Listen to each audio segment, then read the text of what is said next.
नमस्कार विद्यार्थी मित्रांनो, अमेझिंग मॅथ्स या आपल्या यूट्यूब चॅनलवर मी तुमचं सर्वांचं मनापासून स्वागत करते. तर बघा, इयत्ता 10वीसाठी हा व्हिडिओ बनवलेला आहे. तर 10वीची परीक्षा सुरू आहे. तर त्यासाठी तुम्हाला अरिथमेटिक प्रोग्रेशन हा 7 मार्कासाठी असलेला चॅप्टर आहे. त्यामध्ये तुम्हाला MCQ आणि 2 मार्काचा, 3 मार्काचा असे क्वेश्चन विचारले जातात. तर MCQमध्ये 2025साठी विचारलेला क्वेश्चन पहा. तर थेट हा प्रॉब्लेम सेटमधून विचारलेला आहे. तर आहे जसाच्या तसा अगदी विचारलेला आहे. क्वेश्चन काय आहे बघा. First 4 term of APR dash dash whose first term is -2 and common difference is -2. तर अशा पद्धतीनं त्यांनी आपल्याला MCQ विचारलेला आहे. आणि MCQमध्ये तुम्हाला काय विचारलेलं आहे, तर फर्स्ट 4 टर्म विचारलेले आहेत आणि तोच क्वेश्चन आपल्याला 2 मार्कासाठी सुद्धा विचारला जातो. तर त्यासाठी तुम्हाला पहिल्यांदा गिवन लिहायचं आहे. तर गिवनमध्ये सांगितलेलं आहे की कॉमन डिफरन्स काय आहे, म्हणजेच डी दिलेला आहे, -2 दिलेला आहे आणि फर्स्ट टर्म म्हणजेच T1 हा काय आहे, T1 काय आहे, -2 आहे आणि फर्स्ट टर्म ही ए असते आणि ते -2 आहे. फर्स्ट टर्म T1 म्हणजेच A-2 आहे. तर आपल्याला फर्स्ट 4 टर्म काढायच्या आहेत. तर फर्स्ट 4 टर्म T1 झाली -2. ए म्हणजेच काय आहे, -2 आहे. फर्स्ट टर्म दिलेली आहे आणि 4 टर्म काढायला सांगितले. T2 काय येणार, A plus D is equal to एची किंमत आहे -2, आपला डी आहे -2.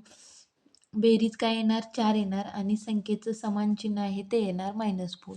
T3 काय येणार, T3 काय येणार, तर T3 T2 प्लस काय येणार, डी. T2 प्लस डी काय येणार, T2 आहे आपला -4 आणि डी आहे -2 म्हणजे 4, 5, 6 आली. T4 काय येणार, T4 काय येणार, तर T3 प्लस डी येणार. T3 प्लस डी म्हणजे T3 काय आहे, -6, डी आहे -2, 6, 7, 8 आणि चिन्ह समान येणार. म्हणजे फर्स्ट देअरफॉर आपल्याला विचारलेलं काय आहे, फर्स्ट 4 टर्म ऑफ APR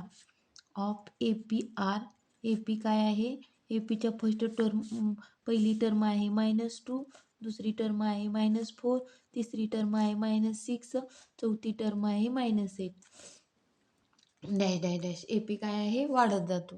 तर अशा पद्धतीने आपल्याला फक्त काय आहे, पहिल्या 4 टर्म विचारलेल्या आहेत त्या आपण लिहिलेला आहे. हा 2 मार्कासाठी MCQ म्हणून 2025साठी विचारलेला क्वेश्चन आहे. तर सेकंड क्वेश्चन आपण एक TN वर आणि SN वर क्वेश्चन करणार आहोत. कारण दरवर्षी हमखास TN आणि SN वरती प्रश्न असतातच. तर त्यासाठी तुम्हाला फॉर्म्युला पाठ असणं गरजेचं आहे. तर क्वेश्चन बघा, TNसाठी एक क्वेश्चन आपण सोडवणार आहोत. तर बघा, if TN is equal to 3n-2 then find the first term of a given sequence. First term of a given sequence अशा पद्धतीने तुम्हाला काय विचारलेलं आहे, TN वरचा प्रश्न विचारलेला आहे. तर तुम्ही कसा आन्सर देऊ शकता बघा.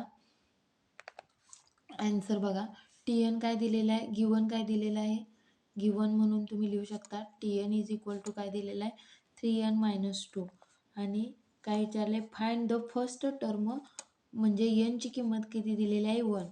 मग तुम्ही पुट ही किंमत 1 मध्ये घालू शकता. Put n is equal to 1 in equation 1 मध्ये घालू शकता. तर बघा, T1 विचारलेला आहे कारण फर्स्ट टर्म विचारलेली T1. मग इज इक्वल टू 3 × 1 - 2, 3 - 2 म्हणजे T1 किती आला आपला, 3 2 गेले 1 म्हणजेच T1 काय आहे.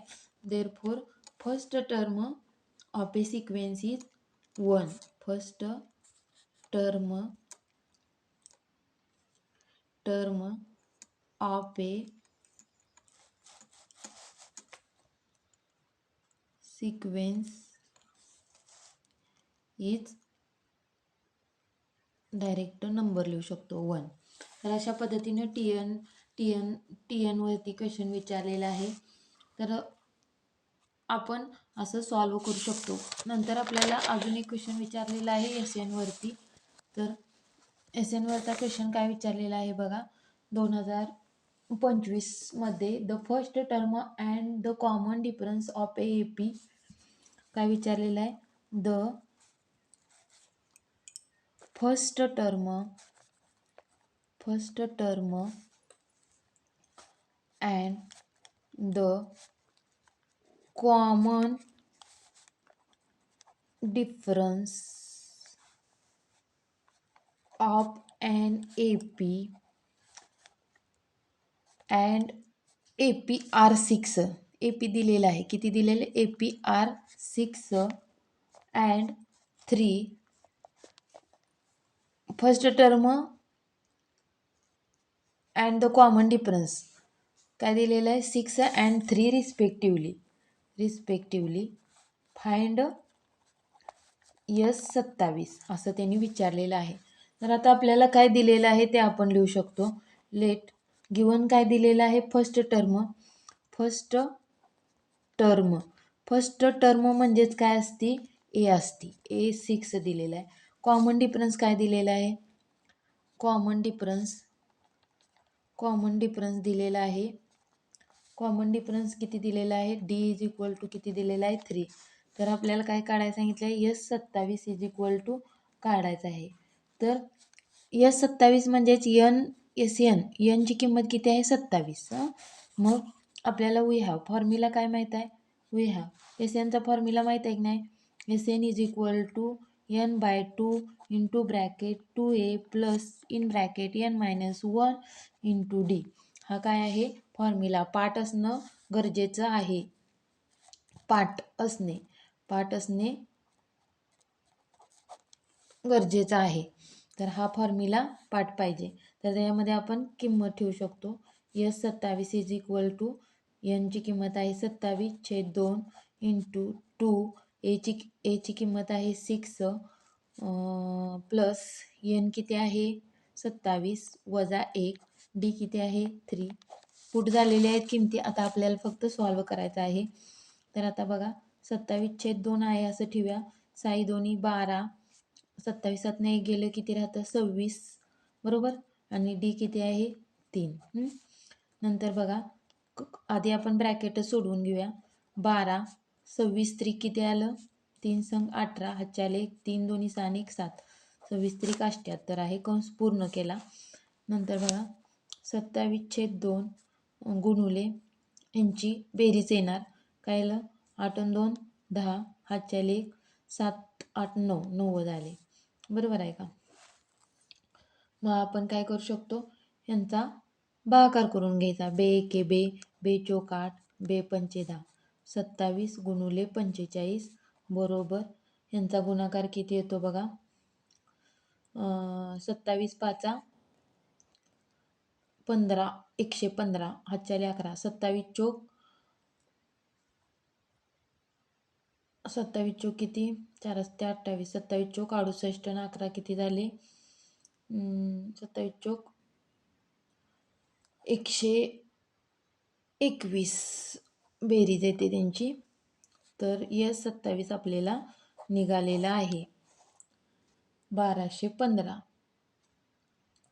तर अशा पद्धतीनं आपण अरिथमेटिक प्रोग्रेशनमधील SN आणि TN आणि एक MCQ अशी कवर केलेली आहे. तुम्हाला परीक्षेसाठी उपयोगात येणार आहे. त्यासाठी तुम्हाला सराव करणं गरजेचं आहे.